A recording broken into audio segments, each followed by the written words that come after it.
Magandang umaga po. Tayo magsisimula sa gawain. Dahil yan, bigyan natin lahat ng ating atensyon sa Diyos.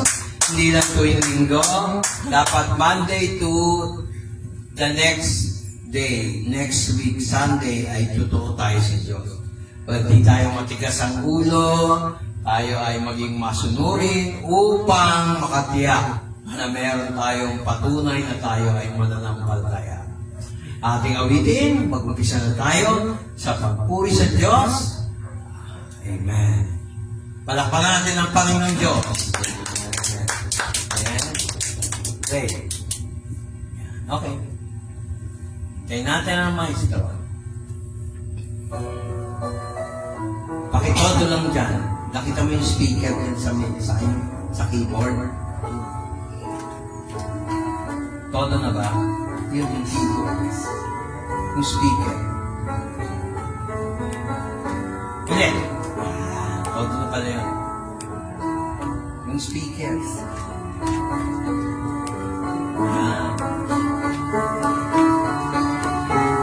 Umpisa ulit. Production na yan. Amen? Composition ni Martin Strong pala yan.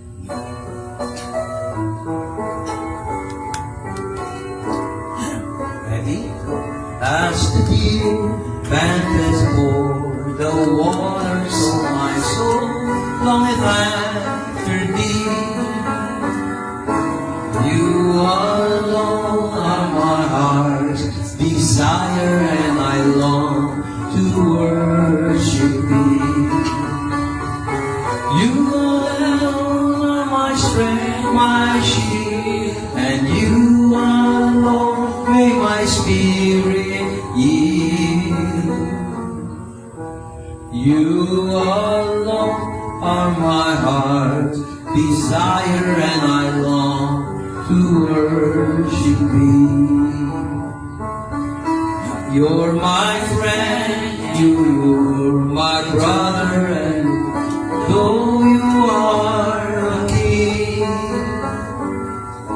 I love you more than any other, so much more than anything.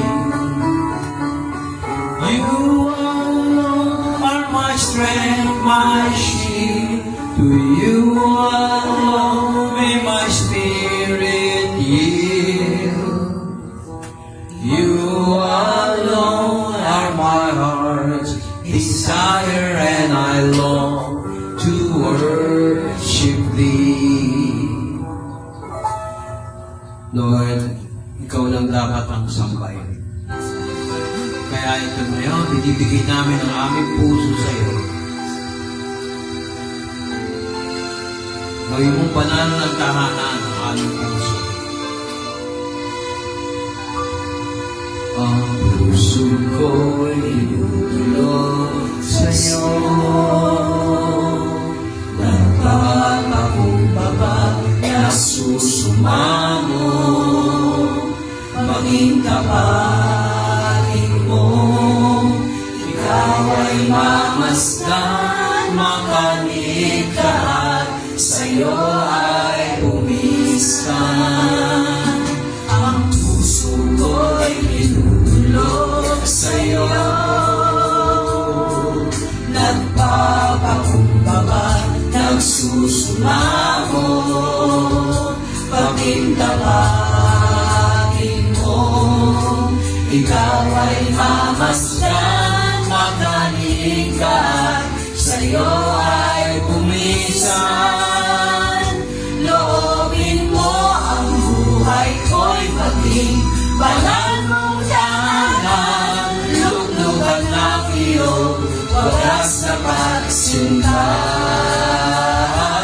Dahil yan ang wala hanggang mga papurit pagsamba. Maghari ka, O Diyos, ngayon at kailanman.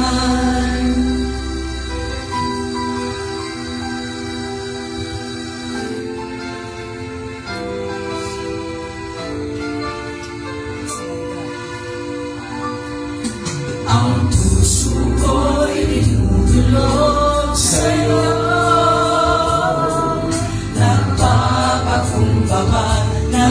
sumamo, maging tapatin mo. Ikaw ay mamasdan, makalikat, sa'yo ay pumisan. Loobin mo ang buhay ko'y maging balang mong tahanan. Luglukan ng iyong wagas na pagsinta. Daluyan ng walang hanggang mga pagurit pagsamba. Maghari ka, O Diyos, ngayon at kailanman. Loobin mo ang buhay ko'y maging balang mong tahanan. Luglukan ng iyong wagas na pagsinta. Daluyan ng walang hanggang mga papurit pagsamba. Maghari ka, O Diyos, ngayon at kailanman. Maghari ka, O Diyos, ngayon at kailanman. Maghari ka, O Diyos, ngayon at kailanman.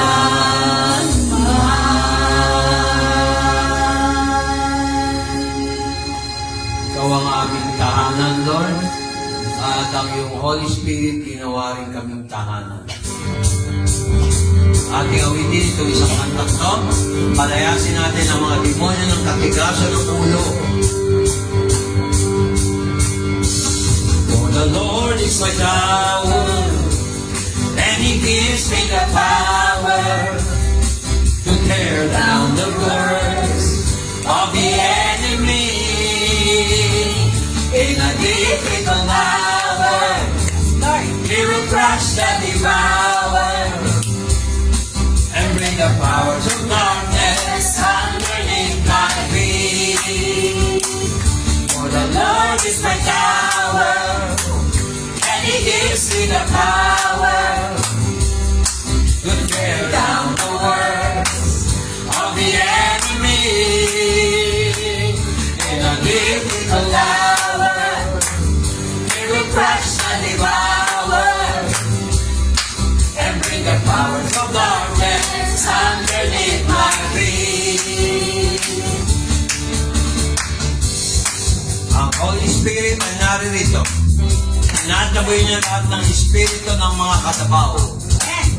Mga espiritu ng matitigas ang ulo.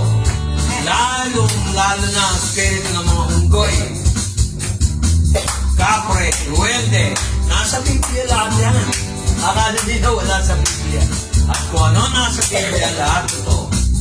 For the Lord is my tower, and He gives me the power to tear down the works of the enemy. In a difficult hour, He will crush the devourer and bring the powers of darkness underneath my feet. For the Lord is my tower, and He gives me the power to tear down the works of the enemy. In a difficult hour, He will crush the devourer and bring the powers of darkness underneath my feet. For the Lord is my tower, and He gives me the power and tear down the works of the enemy. In a difficult hour, He will crush the devourer and bring the powers of darkness underneath my feet. For the Lord is my tower, and He gives me the power to tear down the works of the enemy. In a difficult hour, He will crush the devourer and bring the powers of darkness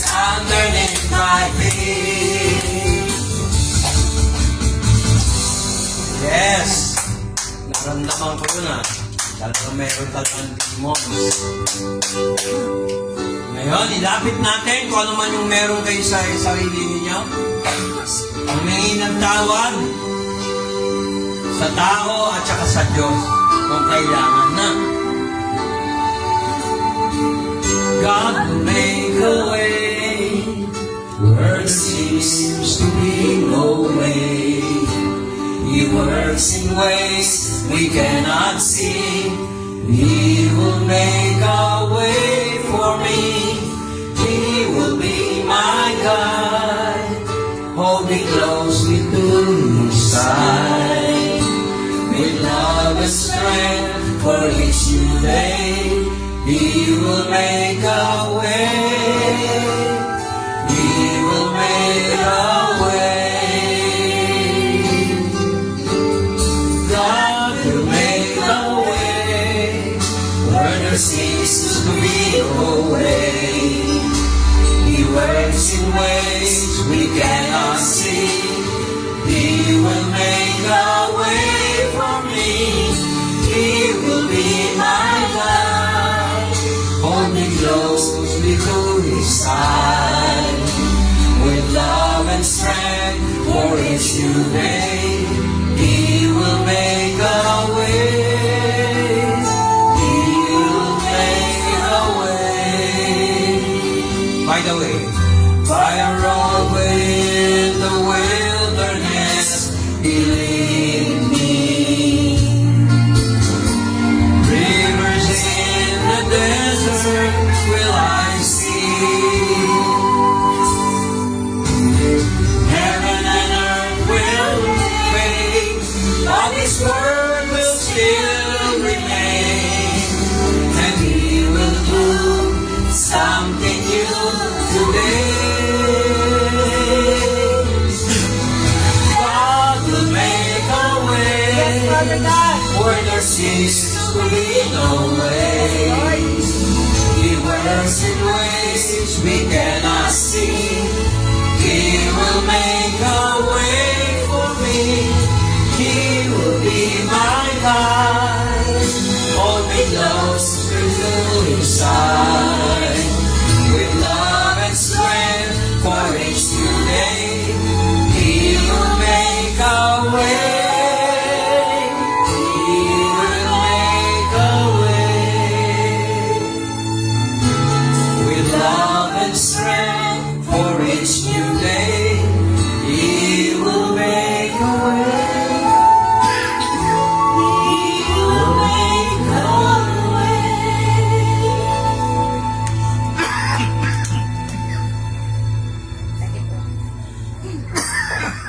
Excuse me.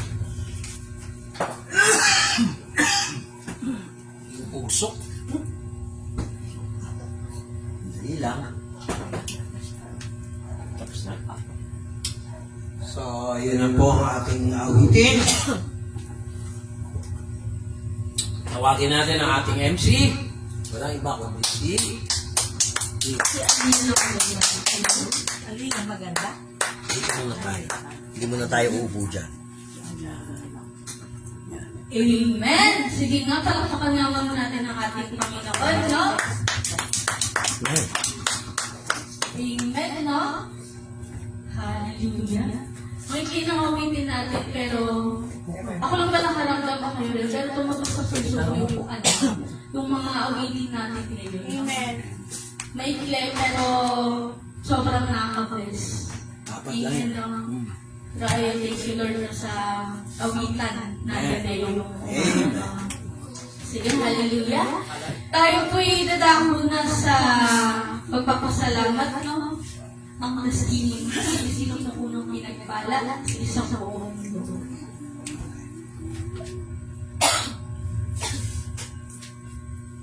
Hala? Hala? Ayun, sige ko pala ako. Papasalamat ako sa Lord kasi tapos na po yung prayers namin. Amen. Nakapasa? Wala ba pong result? Meron yan. Inlink ko na napasado naman. Diba? Pero yun, nagpapasalamat ako sa Lord kasi alam ko na yung from Tuesday to Friday na prelims namin, alam ko na ang Lord ang nagbigay sa akin ng knowledge, ng mga na tinulungan niya ako na makasagot ng maayos at tama na dun sa test paper namin. So ayun, maraming salamat sa Lord. Sa Lord ang pinakamataas na papuri pagsamba at pasasalamat. Amen. Sige, tayo po'y dadako na sa tithes and offering, no? Sa yung box. Ay, yun pala.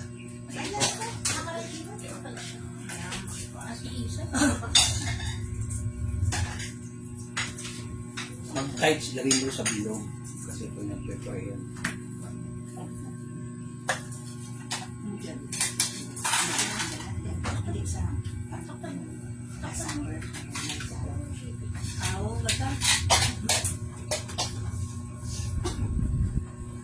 Sige, ipag-pray po natin yung tithes and offering na sige, tutupadan ng ating mga kalag sa kalooban. Yes, Lord, hallelujah. Maraming salamat po, Panginoon, sa araw na ito at maraming salamat din po sa mga kalooban ito. Dalangin po namin ang mga nakapagbigay at hindi po nakapagbigay, Panginoon. Ibalik niyo po sa kanila ng siksik, liglig at umaabang ng pagpapala, Lord. At dalangin po namin ng mga kalooban ito ay magamit po sa lugar na hinahanda niyo po. Sa bawat isa dito po sa Aparo at chapter, Panginoon. Muli maraming salamat, Panginoon, sa patuloy na pagprotekta, sa patuloy na pagmamahal sa bawat isa, Panginoon. Binabalik na po namin sa iyong pinakamataas na patuloy pagsambat at salamat ang lahat ng anak ng Diyos ay nagsabi na Amen. Amen. Amen. Sige, tayo po'y dadako na sa pinaka-importante parte ng ating gawain ang pagbibigay ng word of God. Napungunahan ni Pastor Vic. Hindi niya pinasa doon sa labas, sa kabilang bahay. Pinasa sa kabilang bahay. Carl, dali mo yan sa kabilang bahay. Ikot mo doon sa kabila. Masarap mo na yan.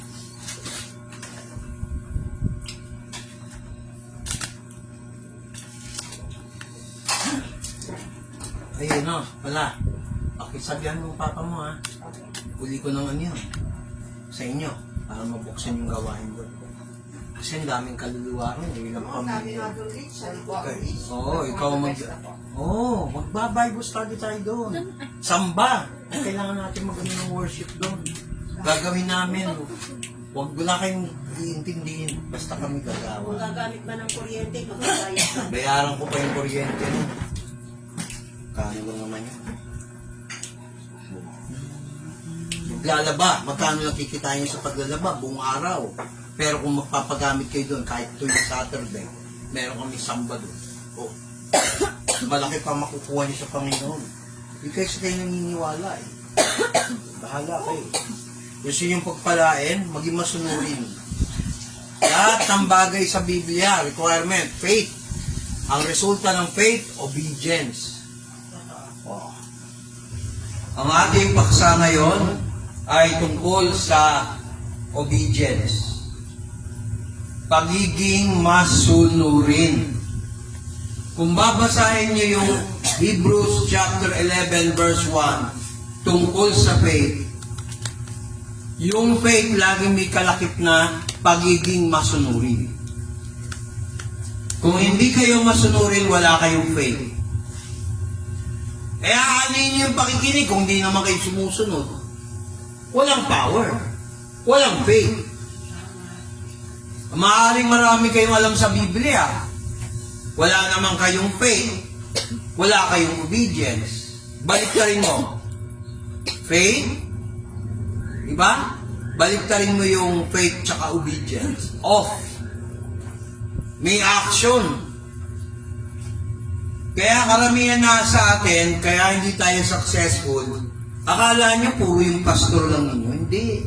Yung mismong member, pag matigas ang ulo, walang pupuntahan. Tandaan mo sinabi ko. Hindi masamang pumunta sa mga kaibigan, pero limitahan nyo na, matatanda na kayo. Hindi na kayo bata. Pag sinabi ng tatay nyo, hanggat nandito kayo sa poder ng tatay nyo o nanay nyo, sumunod kayo. Hindi po rin may asawa na kayo, hindi nyo nasusundin yung tatay at nanay nyo. O yung lola nyo. Bakit? Kaya nyo na kasi mag-isa? O di mo na kayong bumalik. Oo, mapipilitan ako magtrabaho kung kailangan. Po-provide naman si Lord sa akin. Oo. Kung yun ang gusto nyo marinig. Oo. Kailangan sa isang tao maging masunurin. Yan ang requirement para pagpalain. Bibigyan ko kayo ng sample ng blessing. Tingnan nyo ang Ephesians chapter 6 verse 11. Wala akong notes. Para makita nyo. Wala. Pag obedient ka sa parents, pagpapalain ka. New Testament yan. Basahin mo yung Tagalog. Mga bihis. Sige. Mga bihis kayo ng buong kagayahan ng Diyos, upang kayo'y magsitibay laban sa mga lalang ng diablo. Di ba? Oops. Yan, kita niya? Put on the whole armor of God, that you may be able to stand against the wiles of the devil. Utos yan pero kung masunurin ka, may protection ka laban sa demonyo. Tingnan niyo yung verse 12. Kadalasan, pag matigas ang ulo, hindi sinusunod yan. Alam niyo ba ang mga Kristiyano panlaban sa demonyo? May suot na damit yan. Hindi lang ninyo nakikita. Sa spiritual, Nakaupo yung microphone. Na-text nyo? Opo. Kaya ang Ephesians 6, tingnan mo yung verse 1. Ayan, Verse 1 and 2, Children, obey your parents in the Lord, for this is right. Amen. Bakit daw? Honor your father and your mother, which is the first commandment with a promise. Mga kabataan, makinig. Anong kabataan? Kahit na edad mo, 30, 40, matuto kayo kung makinig.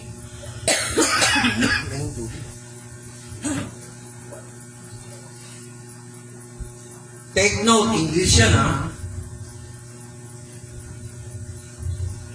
Obey your parents in the Lord. Hindi sinabing obey your parents lang. Kaya nga si Pablo nagsalita niya yan. Obey your parents in the Lord.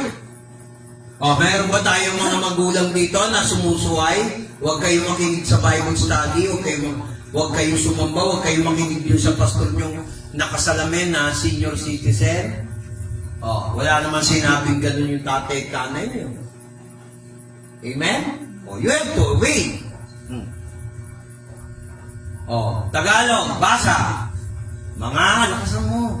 Bilis. Mga anak, magsitalima kayo sa inyong mga magulang sa Panginoon, sapagkat ito'y matuwid. Bakit daw? Matuwid. Mamaya pag-uusapan natin paano kung matigas ang ulo. Yan Honor, number 2. Honor your father and your mother, which is the commandment with a promise. Tagalog, basa. Igalang mo ang iyong ama at ina, na siyang unang utos na may pangako. Igalang. Pag sinabing umuwi ka sa oras.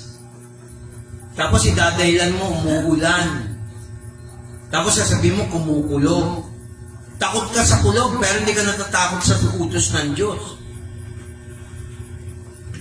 Tingnan niyo yung mga taong matitigas sa ulo, tingnan niyo yung success ng buhay. pati mga anak nadadamay. Sabihin niyo kung mali ako. Lahat ng tumiwalas sa magulang, minsan sasabihin niya masama yung tatay ko masama nanay ko. Huwag ganun. Wala ka ng pakialam sa mali nila. Intindi mo kung tama sila. Sundin mo. Ayan igalang mo ang iyong ama at ina. Ang siyang unang utos na may pangako. Walang sinasabi may utos, walang pangako. Kaya verse 3, sige, kung hindi totoo yan, hindi sasabihin ni Pablo yan kung walang effect sa New Testament. Baka sabihin niyo, mga Hudyo lang ang sinasabi yan. Hindi totoo yun. Tingnan niyo, verse 3. Kaya naalala ko yung mga patotoo, yung pag sinabi, si Vic, tulungan niyo, habang buhay maghihirap, pinag-pray ko yun. Nung nilip ni Lord, nagpastor ako, nawala lahat ng sumpa. Pero yung tao na nanadya, hindi ka sumusunod, huwag mo ibalik yung sumpa sa buhay mo. Tatalon yung mga demonyong ahas. Minsan, century-old na yung demonyo, pasa-pasa, lahi-lahi. Simple lang pala, naging matigas ang ulo sa magulang. Kung ayaw nyo maghirap habang buhay, financially, health, makinig kayo financially, health, at saka spiritual relationship, sundin nyo to, isa to, sa tip ng Panginoon. Open notes, saan kayo nakakita ng open notes ang Biblia? Tingnan niya sabi, igalang mo ang iyong ina na may unang utos na may pangako. Ano yung pangako? Verse 3, basa. Upang yumaon kang mabuti at ikaw ay mabuhay na malaon sa lupa. First bonus, long life. Kung hindi ako mahal ng nanay ko, si Puring, mama ko, at yung nanay ni Hilda ko, sa tingin nyo, kahit na anong prayer ko, pag ako nagkasakit, gagaling ba ako? Kung hindi ako mahal ng nanay. Dalawang nanay na tumanggap kay Kristo bilang Panginoon na tagapagligtas, makakasama ko sa rapture kayo. Kasama, natapat, nagiinom kayo. Sa tingin nyo, ira-rapture ka. No offense. Totoo naman Yung inom mo, mas sinusunod mo kaysa yung pag-uwi na yung pinauuwi ka ng tatay mo. Hindi ako nagpaparinig, sinasabi ko talaga. Sa tingin mo, yayaan ka, mahahaba buhay mo. Healthy ka. Maaaring hindi ka diabetic. Pero gagawa ang Diyos talagang kasi akala ng ibang tao, ang Diyos hindi marunong manumpa. Sino may sabi na ang Diyos nanunumpa? Itaas ang kamay.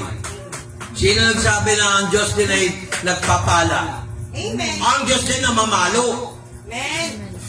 Dahil sa katigasan ng ulo ni Eva, dinawit pa si Adan, nagkaroon ng kasalanan ng buong sanlibutan sa isang tao lang. Kaya ang tao, pag nanganganak, ang babae nanganganak, nahihirapan. Doon nakuha yun Yung panganganak, hirap. Pati mga hayop, ganun din. Nadamay. Sumpay. Disobedience. Unbelief, magkakambal yan. Kasi kung talagang naniniwala ka sa Diyos, magiging masunurin ka sa Diyos. Magiging masunurin ka sa magulang mo. Huwag mo na ibigin ng katwira kasi minsan lang ka magkita. Yung minsan, panay na panay naman. Di ba kalokohan? Upang yumaong kang mabuti. It may be well with thee. Yung salitang well, ang ibig sabihin, it will prosper you without heartaches. Pagka nag-prosper ka at may sakit ng ulo, hindi sa Diyos yun. Umasenso ka, puro ka naman sakit ng ulo. Hindi sa Diyos yun. Alam ko, kailangan natin paghirapan. Pero yung napapansin mo, parang walang direksyon. Hindi sa Diyos yun. Ang pagpapala ng Diyos laging malinaw, may direksyon. Amen. Oh, Amen. upang yumaong kang mabuti. Mabuti. Para sa atin lahat yan. Kaya tandaan nyo, pag hindi kayo mabuti sa magulang nyo, kahit masama sila, may mga pagkakamali sila, hindi kayo pagpapalain. Pero ang number one doon, obey your parents in the Lord. Pero pag hindi kayo ni-encourage sumamba, huwag kayo makinig doon. Ayun na, in the Lord eh. Hindi naman sinabi obey your parents lang. Ay, mag-shopping tayo. Kahit may samba. Nag-shopping. Dad, hindi ba pwedeng mag-shopping tayo after nung samba namin? Ganon! Pwede naman mag-gita yun eh. Bakit mamamatay ba? 50-50 ba? Oh. Obey your father and mother, which is the first commandment. O, kayo naman mga magulang. Sino ba ang tatay at nanay nyo? Yung Diyos sa langit? O yung isa? Si Satanismo? Pag-isipan nyo maigi sinasabi ko. Susunodin nyo ba yung barkada nyo o yung Panginoon? Alam nyo may samba, hindi kayo nakaprepare. Pagod, haggard, nagmamadali. Nag-gets nyo? Yumaon upang maging maganda ang buhay mo. O, tingnan nyo consequences. Verse 4. Basahin mo Tagalog. At kayong mga ama, o, tingnan mo, kala mo kami lang ang sinusuway. Pero kadalasan, hindi yung ama may problema. Yung anak, o, tingnan mo dito. At kayong mga ama, huwag ninyong ipamungkay sa galit ang inyong mga anak. Eh, kung matigas ang ulo, so hindi namin pwede pagalitan. Ayan o. Huwag niyo ipamangkali ang galit sa inyong mga anak. Paano? Galit ako talaga. O. Kung hindi ninyo turuan sila sa saway at aral ng Panginoon, eh hindi nakikinig sa aral ng Panginoon, sa tingin nyo, hindi dapat pagalitan? Ang linaw-linaw ng Biblia dyan. O. So, napaka-importante mga kapatid, na makinig kayo sa Diyos. Oh. Tingnan mo yung 1 Samuel chapter 2 verse 15. Pag rebelde kayo sa Diyos, nagrebelde kayo sa magulang, para ka na rin nagrebelde sa Diyos. Eh lalo na kung Biblia pag-uusapan, at saka hindi ka nakinig, ganun ang mangyayari. 2 Samuel 12:15.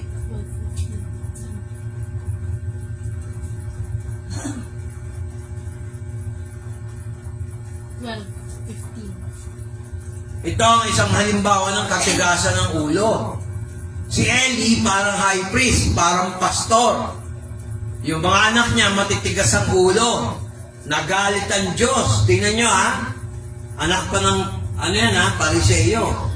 Sabi niya dito sa verse 15. However, if you do not obey the voice of the Lord, but rebel against the commandment of the Lord, then the hand of the Lord will be against you, as it was against your fathers. Oh, Tagalog, basahin mo. Ngunit kung hindi ninyo nilingin ang tinig ng Panginoon, kundi manghihimagsik kayo laban sa utos ng Panginoon, ay magiging laban nga sa inyo ang kamay ng Panginoon gaya sa inyong mga magulang. alam mo, ang Diyos, mabait sana, hindi sana magagalit. Sasabihin niyo, nakaraan na yun, dinadamay mo pa. Alam mo, ang Diyos, nagpapaalala ng mga nakaraang kasalanan. Kasi ayaw niyang ulitin mo ulit yung mga mali na mga ninuno. Time and time, ang Diyos, pag may kalimot, ang gamot, paalala. Ayaw na ayaw ng Diyos. Dahil alam na ng Diyos yung pinanggalingan eh. Sasakay ang demonyo doon. Gagawa din kayo. Tingnan nyo si ito hindi tayo nakikialam. May artista. Ilan na ang asawa. Saan niya naman na yun? Hindi ko nababanggitin kung sino kasi parang naninira tayo. Kung ano yung ugali ng tatay, ng magulang, yun din yung anak. Palikero yung ama. Namana ng anak, yung ugali ng tatay, kaya nag-aasawa ng marami. Laging naghihiwalay. Di ba kilala kayong artistang ganon? Hindi ko nabanggitin ang pangalan. Yung artistang yon dati may na naman, naging partner na naman niya sa isang concert. Hindi ko nababanggitin yung pangalan. May anak sila isa. Galing din yung anak doon sa nanay. Artista din. Magpo-concert yan sa October 20. Yun nga. Huwag mo nang bagitin pangalan, bawal din. Public TV tayo. Pagkawa ka, hindi naman nakakatawa, nakakainis nga eh. Tapos, bad example pa. Nag-asawa, Christian-Christianan. Politiko, walang etiketa. I'm not preaching politics, but I'm saying kung ano sitwasyon. Sa tingin mo, hindi pa paalala ng Diyos yung ginawa ng magulang? Hello, nakinig mo kayo? Ito yung siya nag-asawa ulit. Buhay pa yung asawang una. Nag-asawa ulit. Ang punto doon, nag-asawa siya nang hindi maayos sa unang asawa. Nakita nyo? Sumpa yun.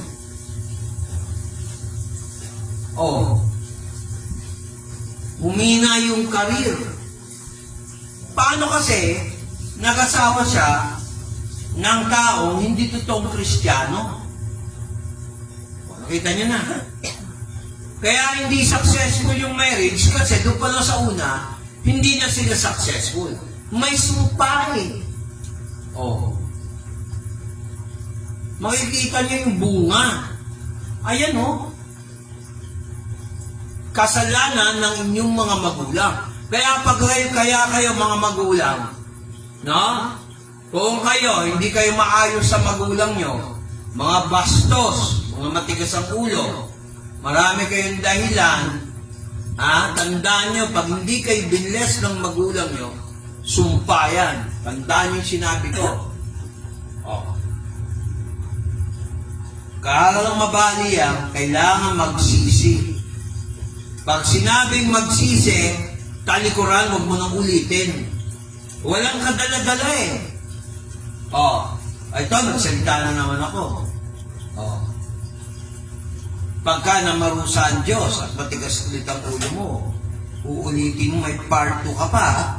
Tingnan natin kung hanggang saan ka tatagal. Wala pa akong binitawan na hindi binili ni Lord dito sa gawain na. Walang sinisino ang Diyos. Keso yung pastor nyo, keso pastor ka pa, keso ikaw pa yung anak ng pastor, hindi pwedeng kilingan. Ang Biblia walang kinikilingan. Ngayon, ayaw nyo magpakorek sa akin, huwag na kayo mag-church dito. Okay ba yun? Kahit iilan na lang kami. Naintindihan niyo ba? Kasi lahat ng naging disobedient, hindi pinagpala.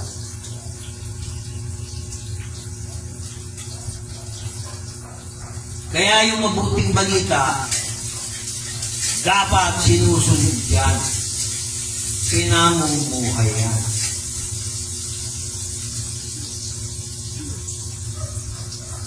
Ngayon, naisip ba ninyo buhay na matigas ang ulo? Kaya nyo ang Hebrews 11.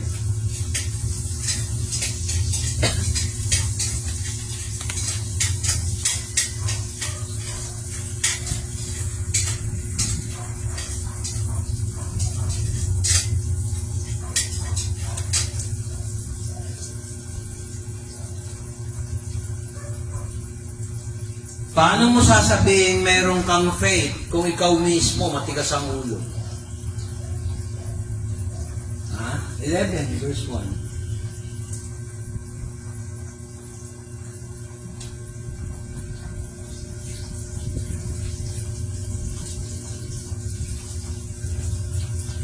Nabasa mo na.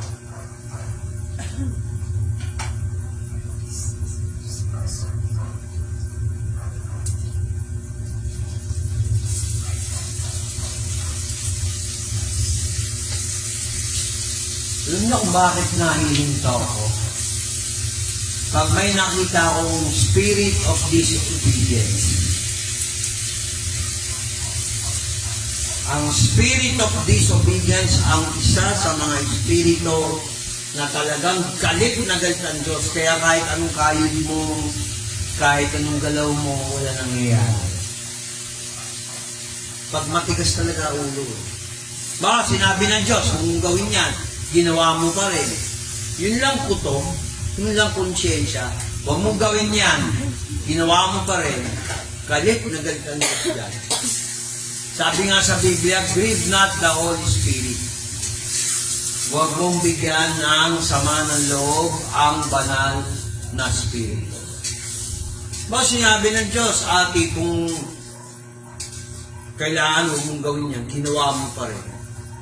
Tandaan nyo, abangan nyo, may konsekwensya. Wala pa akong nakitang tao na sumaway sa Panginoon na walang katumbas na parusa o pagpapala. Simple lang. O, hanggang dito na lang ang preaching ko. Papapansin nyo, mapakaikli.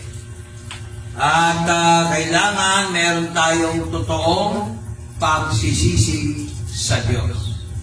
Bakit ang ikli ng ano natin ngayon? Kasi ito yung oras na kailangan talaga igasal lahat ng espiritu ng disobedience. Tingnan mo siya, paki-distribute na.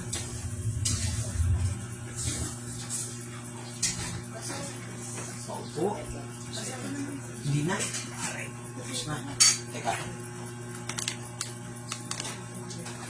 Tapos na. Ay, oo, bakit basa? 24. At nang siya'y makapagpasalamat, ay kanyang pinagputol-putol at sinabi, ito'y aking katawan na pinagputol-putol dahil sa inyo. Gawin ninyo ito sa pag-alaala sa akin. 25.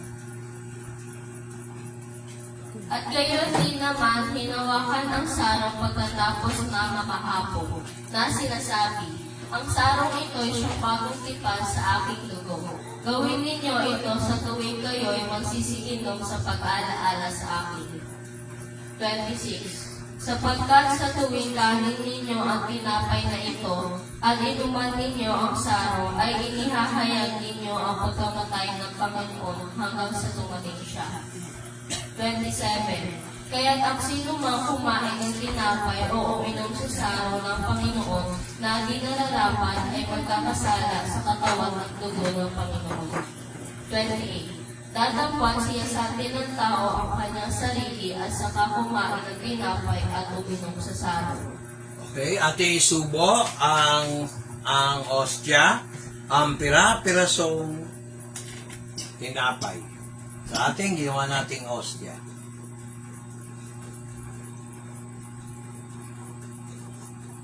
Ito ay katawan ni Kristo, inalay niya para tayo magkaroon ng pagkain pang-spiritual. Ito naman ang juice, meaning yung kanyang dugo na binayad niya para sa bago at lumang tipan.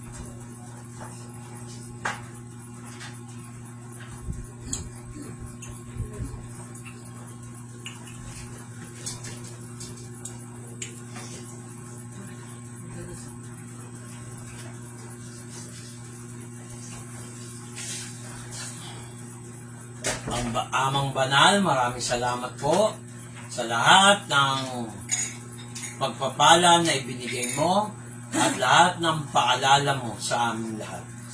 Ikaw ang maluwalhati, hayaan mo yung Espiritu ang siyang manguna at gumalaw ng malaya sa pangalan ni Jesus.